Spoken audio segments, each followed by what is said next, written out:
Hi everyone. We've got another Hope Lift for you today, and it's Jane. Hi Jane. Good to see you on this cold February Hello. day. It's Thank you so freezing. much. Yeah, thank you so much for giving us your time. And yeah, it's going to be really interesting to hear a little bit about your story. And so, what was life like for you before you encountered Jesus? hmm Well, I'm one of seven children, Mhm. so relationships were a big part of life growing up, obviously. Um, I've always known that I was very much loved by my parents, but if I'm honest, I gave particularly to the two sisters either side of me quite a hard time growing up. I'm happy to say that they've forgiven me. But yeah, as far as following Jesus is concerned, growing up, we were always sent to Sunday school because mum and dad believed that Jesus was a good teacher, but that was about all really. And I'd say that, meanwhile, the unspoken premise, if you like, of the secondary school I went to was that God didn't exist. Nobody categorically, openly said that, but it was the underlying ethos of the school, I would say. So I think in my teens, I must have given some thought. I don't know if this was a one off, some thought to the idea of what's life all about, because I remember thinking, what could I do that would be worthwhile, that would, make my life count kind of thing. And the only thing I could come up with I was in my teens was maybe I could be a doctor and save lives. And then the thought came, and save lives for what? What meaning has their life got? And I thought, well, they could become doctors and save lives. And then I think I was trying to kind of find an ultimate purpose, but I can't say I spent loads of time on that. But it obviously had crossed my mind. But in the meantime, I had really taken on board this idea that God doesn't exist. Isn't it interesting how when you go through your teenage years, you do question quite a lot of things and think about your Mm, future. So it's quite an mm, interesting time of people's lives where they try and figure out, is there more to life? So mm. so you obviously came to a decision that God does exist. And so how did that happen for you? Well, all the time I was at secondary school, right from the very first year, I had a friend who was from a family that very much did believe God existed, and several of them prayed for me for 7 years, um, which actually made me feel guilty because they were praying that I would change my mind about God, and there was no way I was going to do that. So they were wasting their time. But when I was 18, one of the sisters I gave a hard time to, the one Liz, who's 4 years younger than me, um, she started to follow Jesus, following on from a youth holiday at you actually will know the place, Capernwray, because your parents Yeah, certainly know it. yes, Yeah. yeah. So Liz became a Christian at Capernwray. So now she was praying for me as well, and I was giving her a hard time in a different way. But she asked me, I remember one conversation, there was only her and me and mum in the room at the time. And she said, was I able to keep God's standards? Well, I said, that's a bit of an irrelevant question because I don't even believe he exists. So she, I'm sure God prompted her, said, well, can you keep your own standards? So I said, of course. If I think something's wrong, I don't do it. And if I think it's right, I do. And my mum, who at the time wasn't following Jesus, gasped.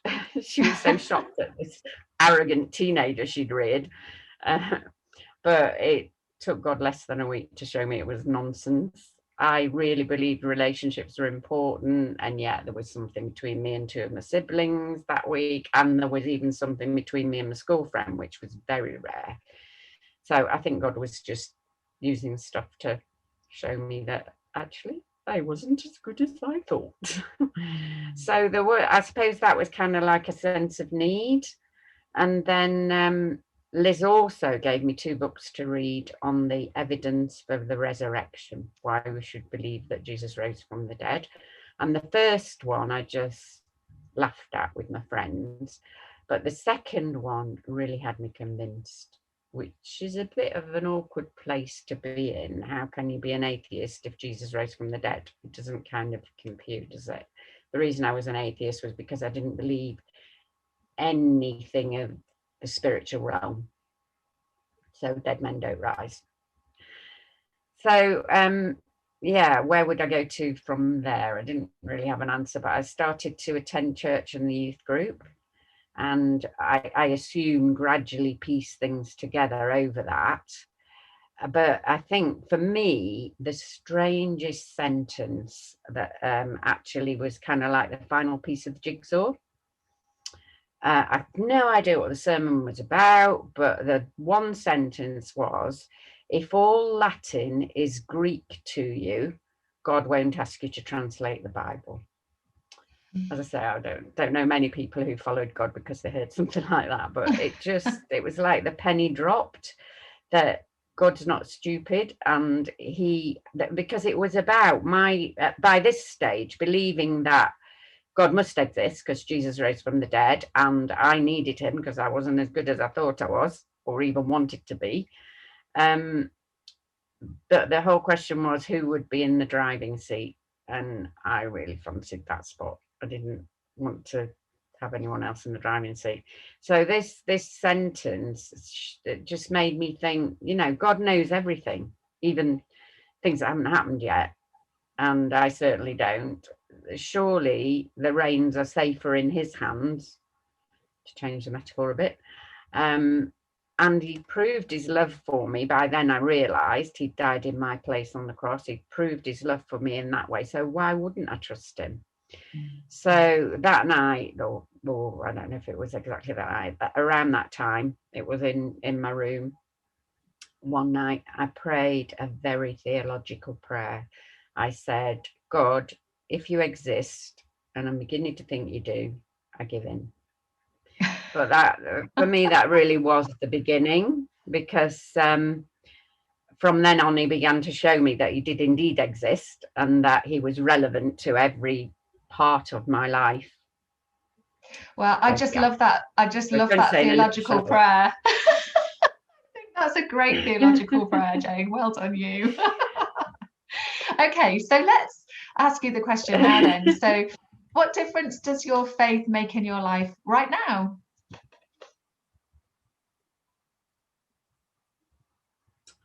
Well, I would say God influences everything.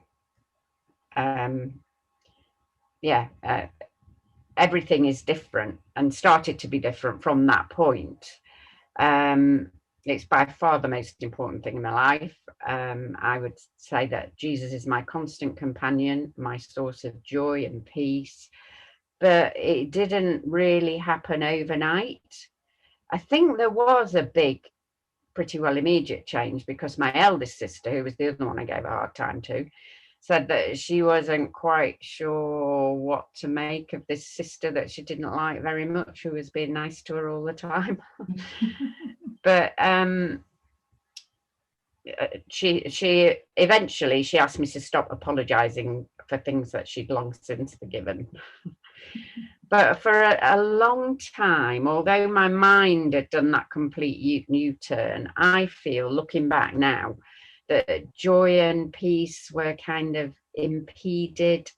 Now, complicated phrase, by what I would call a low level grasp of grace. And I know grace isn't an everyday word, but I feel sad that very early on in my Christian life, I asked a stalwart in the church what grace meant.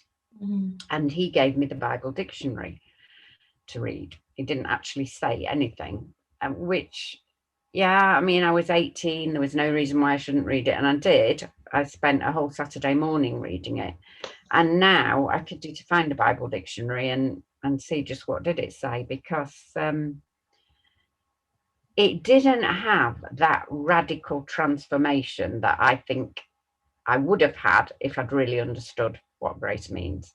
So I'm not sure whether it was the Bible Dictionary's fault or just my inadequate grasp, or maybe it just takes you a while to get there. I don't know.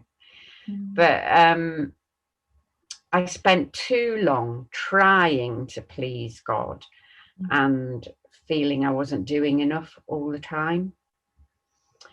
And as I was thinking about this, I thought of a lovely Bible song, which I haven't heard in donkey's years. I don't know. Anyway, it's based on the verse in the Bible that says, "We are complete in him."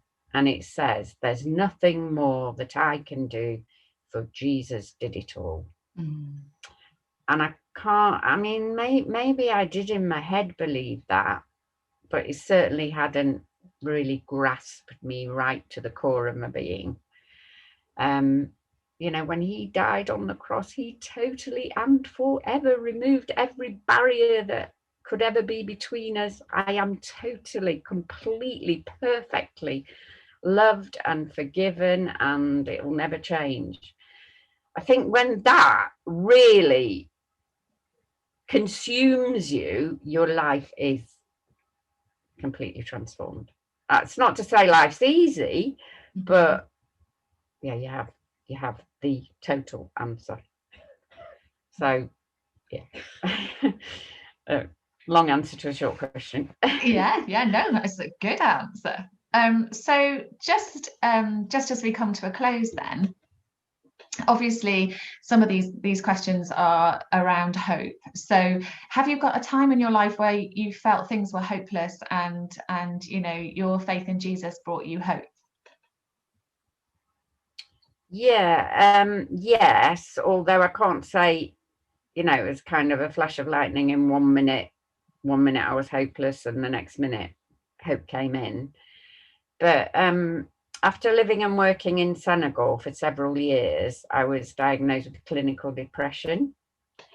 And after I recovered, which wasn't too long, it left me anxious that it might return. So things would happen and I wouldn't feel good, and I would be anxious, frightened even maybe, that it was going to come back. Until I remember a specific day when I kind of drew a line. It was almost a decision. I am not going to go there. And I remember I cycled to the river and I walked around and then sat down and just talked to God and sang to God. But I just feel that that day I kind of entered a new level of joy and a new awareness of how important it is what we focus on. You know, when we're thinking good, right, true thoughts, life works. But I believe there's an enemy out there, and he would much prefer that our thoughts were centered on the negative and the difficult and lies about God, about us.